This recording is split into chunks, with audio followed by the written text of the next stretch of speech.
რა შეცვალა ბაზარზე მიკრობანკების საქმიანობამ, გიყვებით რამდენიმე წუთში. საგარეო საქმეთა სამინისტრო აცხადებს, რომ ყულევის ნავთობგადამამუშავებელი ქარხნის სანქციების ჩამონათვალში შეტანის არანაირი ფაქტობრივი და სამართლებრივი საფუძვლები არ არსებობდა. ადიგენის მუნიციპალიტეტის სოფელ გომაროში მეწყერმა საცხოვრებელი სახლები დააზიანა. მოსახლეობა აცხადებს, რომ საფრთხეზე უკვე მეორე წელია საუბრობს და დამცავი ჯებირების მოწყობას ითხოვს. 2026 წლის რთველის ორგანიზებულად ჩატარებისთვის მოსავლის მართვის კომპანიას 50 მილიონის გამარტივებული შესყიდვის უფლების მიცემას ითხოვს, რაც ბაზარზე დარჩენილი ჭარბი ყურძნის შესყიდვას, გადამუშავებას, დასაწყობებასა და შენახვაზე უნდა დაიხარჯოს. 2025 წელს თბილისში სასაწყობე ფართი 1,260,000 კვადრატულ მეტრს შეადგენდა, თუმცა მოცულობის 80%-ზე მეტი დაბალი კლასის საწყობები იყო.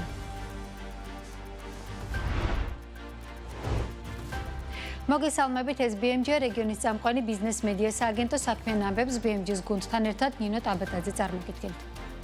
ეროვნული ბანკი ევროკავშირის მიერ რუსეთის წინააღმდეგ დაწესებული სანქციების 21 პაკეტის ფარგლებში საქართველოში რეგისტრირებულ 3 კრიპტოკომპანიაზე განცხადებას ავრცელებს. SEBI-ის ინფორმაციით დასანქცირებული ვირტუალურ აქტივებთან დაკავშირებული 14-დან 3 სუბიექტი AI4, Apcex და Rapira გრუპი საქართველოში დაფუძნებულია, თუმცა არც ერთი არ წარმოადგენს საქართველოს ეროვნული ბანკის მიერ რეგულირებულ სუბიექტებს. ამასთან მათ წინააღმდეგ დამატებით დაწყებულია საგამოძიებო მოქმედებები. საქართველოს ეროვნული ბანკის მარეგულირებელი ჩარჩო აწესებს ბაზარზე შემოსვლის და ოპერირების მკაცრ მოთხოვნებს და წარმოადგენს მნიშვნელოვან ფილტრს უკანონო საქმიანობასთან დაკავშირებული სუბიექტებისათვის. ამასთან ეროვნული ბანკის მიერ შემუშავებული ვირტუალური აქტივების სერვისების პროვაიდერების მარეგულირებელი ჩარჩო შესაბამისობაშია საერთაშორისო სტანდარტებთან, აცხადებს ეროვნული ბანკი. როგორც წესი, ეს ერთი მოვლენის შედეგი არ არის, ეს არის კასკადი გარკვეული მოვლენების. ამის შესახებ ენერგეტიკოსი მურმან მარგველაშვილი ელექტროენერგიის გათიშვის ფაქტის შეფასებისას აცხადებს. როგორც ენერგეტიკოსმა BMG-სთან განაცხადა, სავარაუდოდ 24 ივლისს საქართველოს მასშტაბით ელექტროენერგიის მიწოდების ავარიულად გათიშვა ერთმანეთთან დაკავშირებულმა რამდენიმე ფაქტმა გამოიწვია. მისივე თქმით, მნიშვნელოვანია, რომ სახელმწიფო ელექტროსისტემამ კვალიფიციური დასკვნა დადოს, თუ რამ გამოიწვია მთელი ქვეყნის მასშტაბით ელექტროენერგიის მიწოდების გათიშვა, რის საფუძველზეც შემდეგ სხვადასხვა სახელმწიფო სტრუქტურებმა შესაბამისი პოლიტიკა უნდა გაატარონ.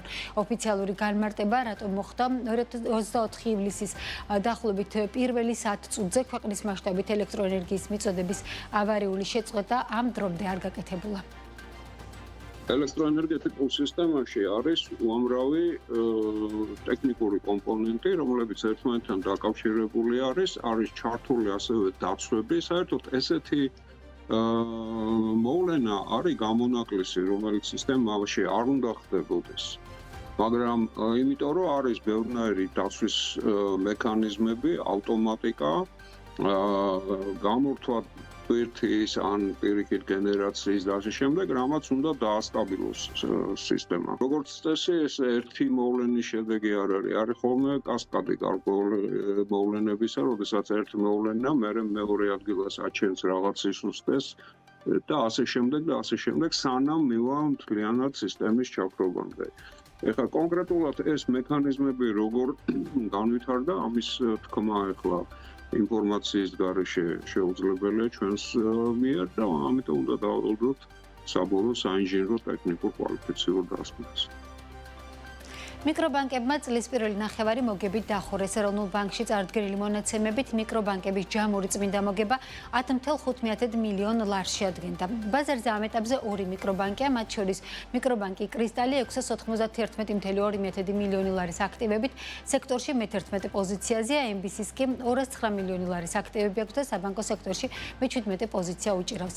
ბაზრის ამახალ მოთამაშეებს ჯამში 771 მილიონი ლარის სესხები აქვთ გაცემული და 58 მილიონი 300,000 ლარის დეპოზიტებიც აქვთ მოზიდული. დადებითი მაჩვენებლების მიუხედავად, საქართველოს საბანკო ბაზარზე მიკრობანკების წილი ჯერ 1%-ზე ნაკლებია. როგორი იყო მიკრობანკების ერთნახევარწლიანი ოპერირება ბაზარზე, სად არის გაჯერებულ ბაზარზე მიკრობანკების ადგილი და სად ხედავენ ზრდის პერსპექტივას. მიკრობანკი MBC-ს გენერალურ დირექტორთან გია პეტრიაშვილთან ერთად ვისაუბრებთ ამ თემებზე. ბატონო გია, მოგესალმებით, მადლობა, რომ შემოგვეცდით. მოგესალმებით, მადლობა მოწვევისთვის. უკვე დაახლოებით წელიწად ნახევარია MBC ბაზარზე ოპერირებს როგორც მიკრობანკი. მინდა შევაფასოთ, რა საჩვენებს ეს პერიოდი, რამდენად გაამართლა სტატუსის ცვლილებამ და ამ ძალიან მაღალ კონკურენტულ ბაზარზე გადანაცვლება იყო თუ არა სწორი ნაბიჯი. რა თქმა უნდა, ჩვენ ვაფასებთ ამას როგორც აბსოლუტურად სწორ გადაწყვეტილებას. არ ვიტყვი, რომ ეს ერთი წელიწად ნახევარი მარტივი იყო, ჩვენ წინ კიდევ ველოდება ტრანსფორმაციის შეიძლება 1 ან 2 წელი. გამოწვევები გვაქვს ბევრი, მაგრამ მიუხედავად ამისა, ჩვენ შეგვიძლია ვთქვათ, რომ მაინც წარმატებით გავიარეთ. პირველი ნაბიჯები იყო ძალიან წარმატებული. ორივე მიკრობანკმა, როგორც თქვენ აღნიშნეთ, მოგებით დაასრულა შარშანდელი წელი და აგრძელებს, ესე ვთქვათ, მომგებიან საქმიანობას. ეს არის ყველაზე მნიშვნელოვანი, იმიტომ რომ არ დაგიმალავთ, არსებობდნენ სკეპტიკოსები, რომლებსაც მიაჩნდათ, რომ მიკრობანკის მოდელი არ იქნება წარმატებული და ის, ესე ვთქვათ, ზარალიანი აღმოჩნდებოდა, რაც ესე არ აღმოჩნდა. აქციონერებმა მიიღეს მოგება, რა მიიღო მომხმარებელმა? რა შეცვალა თქვენმა გამოჩენამ მომხმარებლებისთვის, კლიენტებისთვის, ვისაც ჭირდება სასესხო პროდუქტები ან თუნდაც დეპოზიტების განთავსება? პირველ რიგში მინდა აღვნიშნო, რომ MBC-ის კლიენტურა არ გამოცვლილა მნიშვნელოვნად.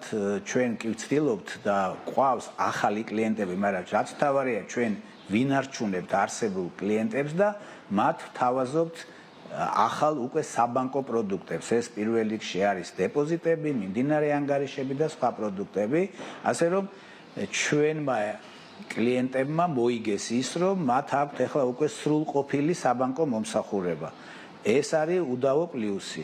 რა თქმა უნდა, ჩვენ დღეს MBC თავის თავს უყენებს გაცილებით უფრო დიდ მოთხოვნებს მომსახურებების კუთხით და მე ძალიან დიდი იმედი მაქვს, რომ ამას MBC-ის კლიენტები გრძნობენ ყოველდღიურობაში და ხედავენ, რომ მათი მომსახურების სტანდარტი მნიშვნელოვნად გაიზარდა. გარდა ამისა, მინდა აღვნიშნო, რომ სამიზნე კატეგორია მიკრობანკისთვის ეს არის მიკრო და მცირე მეწარმეები. ეს ნიშნავს, რომ მიკრო და მცირე მეწარმე მიკრობანკში არის განსაკუთრებული, ანუ VIP კლიენტი და ის იღებს ისეთ მომსახურებას და ისეთ დამოკიდებულებას, რასაც სავარაუდოდ დიდ კომერციულ ბანკებში ვერ მიიღებდა. თქვენ ახსენეთ მიკრო და მცირე ბიზნესი, რომლებიც არიან ერთ-ერთი ყველაზე მოწყვლადები ხოლმე, როდესაც ეკონომიკური რყევებია მათ შორის.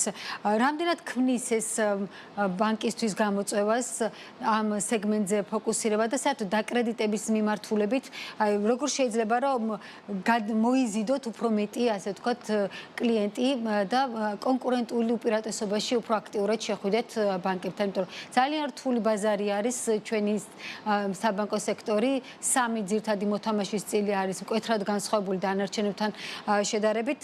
როგორ ხედავთ თქვენს ადგილს, MBC-ის ადგილს, თუნდაც რაღაც უახლოეს პერსპექტივაში? პირველ რიგში ნება მომეცით ერთ თეზისში არ დაგეთანხმოთ. მცირე და მიკრო ბიზნესი პირიქით არის ყველაზე უფრო მდგრადი ეკონომიკური რყევების მიმართ. ეს დაამტკიცა თუნდაც 2008 წლის მოვლენებმა, როცა საქართველოში განვითარდა საკმაოდ კრიზისული ფინანსური მოვლენები, აღმოჩნდა, რომ სწორედ მიკრო და მცირე ბიზნეს სესხების პორტფელი იყო ყველაზე ნაკლებ შედარებით, რა თქმა უნდა, ყველაზე ნაკლებ რისკიანი და ეკონომიკის კუთხითაც არა მსხვილი კორპორატიული ბიზნესი, არამედ მცირე, საშუალო და მიკრო ბიზნესი უნდა წარმოადგენდეს ეკონომიკის ხერხემალს. რაც შეეხება კონკურენციას, რა თქმა უნდა, კონკურენცია მაღალია, მაგრამ ჩვენ ვინაიდან ჩვენ მხოლოდ ამ სეგმენტზე ვართ კონცენტრირებული, მიგვაჩნია, რომ უფრო ამ სეგმენტისთვის და ამ კატეგორიის მომხმარებლისთვის უფრო მორგებულ პროდუქტებს შევთავაზებთ და უკვე ვთავაზობთ. ამის ნათელი მაგალითია, მაგალითად ჩვენი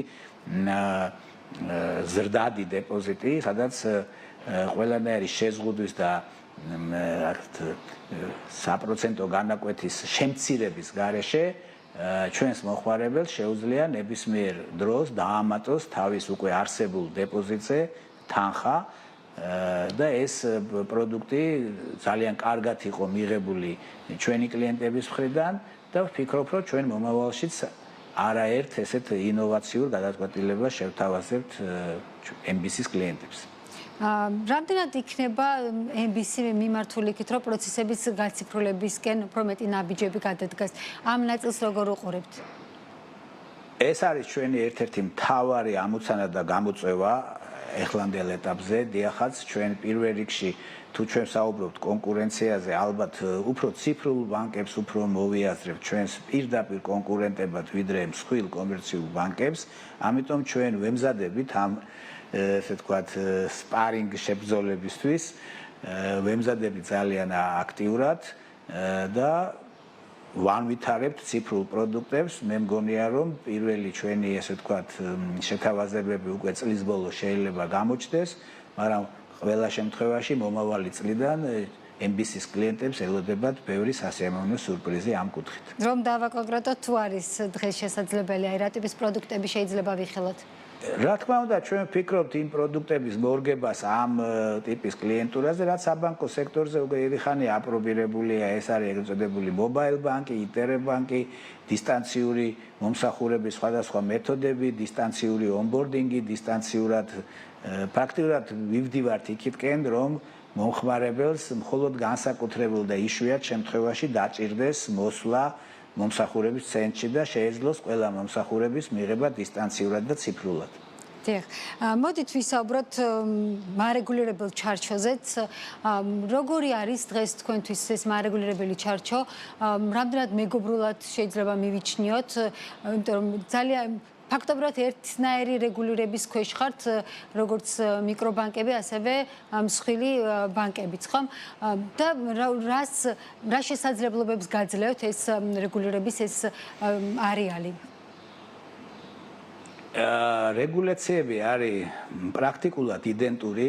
თქვენ აბსოლუტურად სწორად აღნიშნეთ, რაც ერთის მხრივ ჩვენ გვაძლევს იმის თქმის უფლებას, რომ მიკრობანკები ზუსტად ისეთივე სანდო ფინანსური ინსტიტუტებია, როგორც კომერციული ბანკები, იმიტომ რომ ჩვენ ვაკმაყოფილებთ აი ამ ძალიან მაღალი სტანდარტის მოთხოვნებს.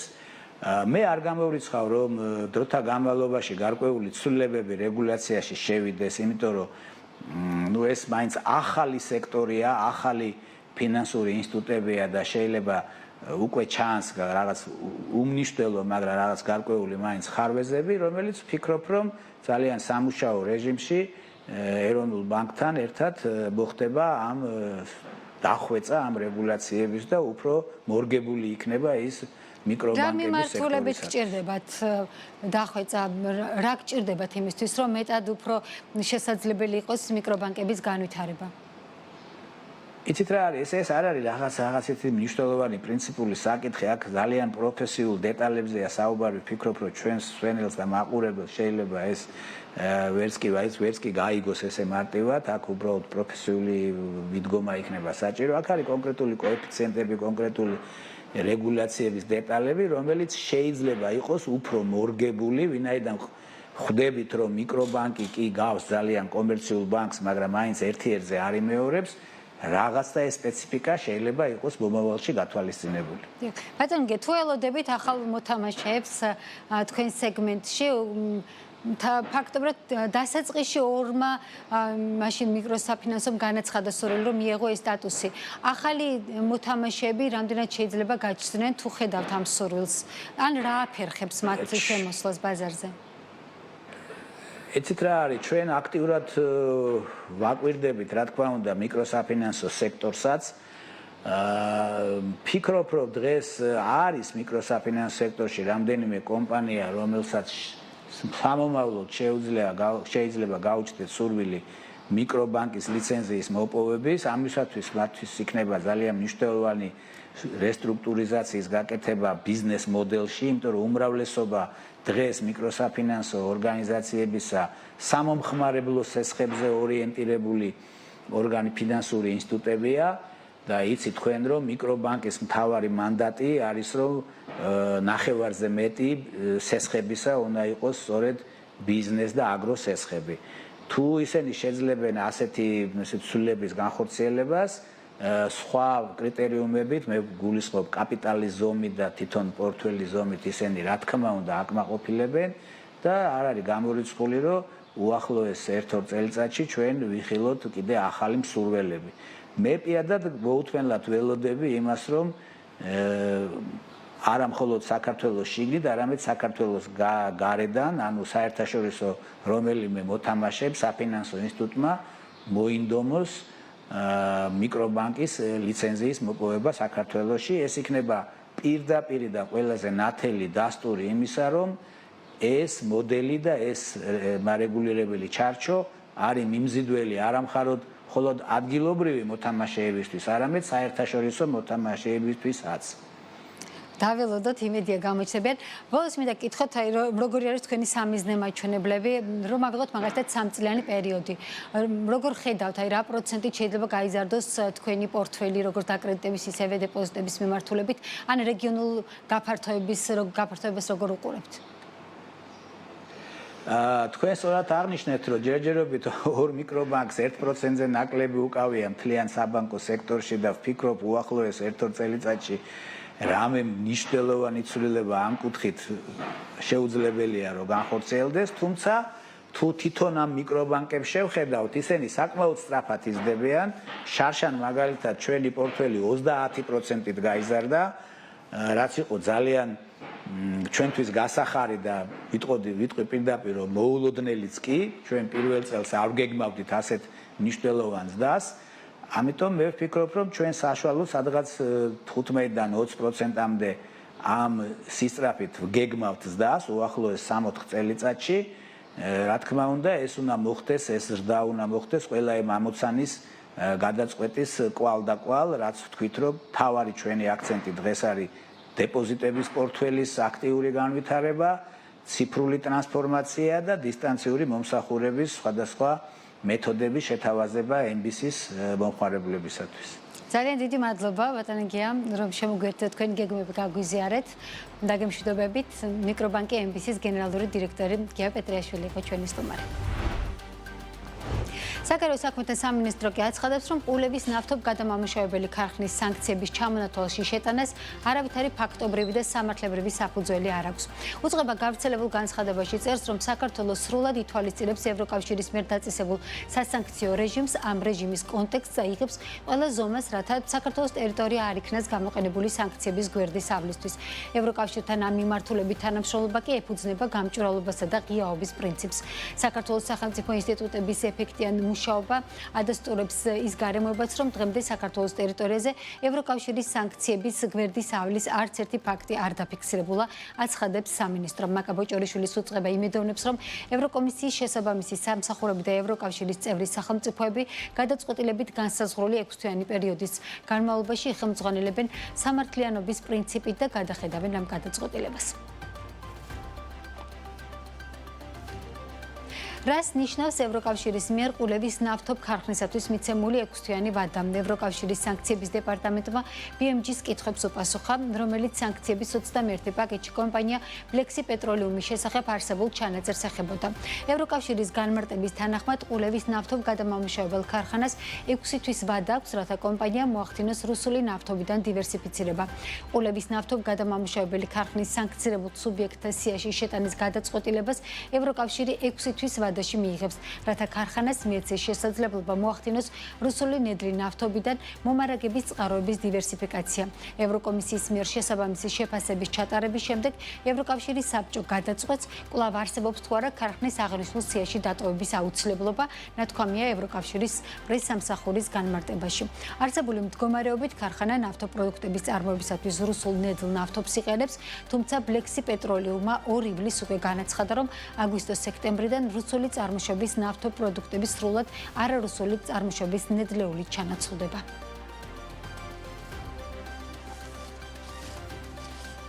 საქმის კურსი ამით დასრულებულია, ერთ-ერთი უბრუნდებით 17 საათსა და 30 წუთზე დროებით.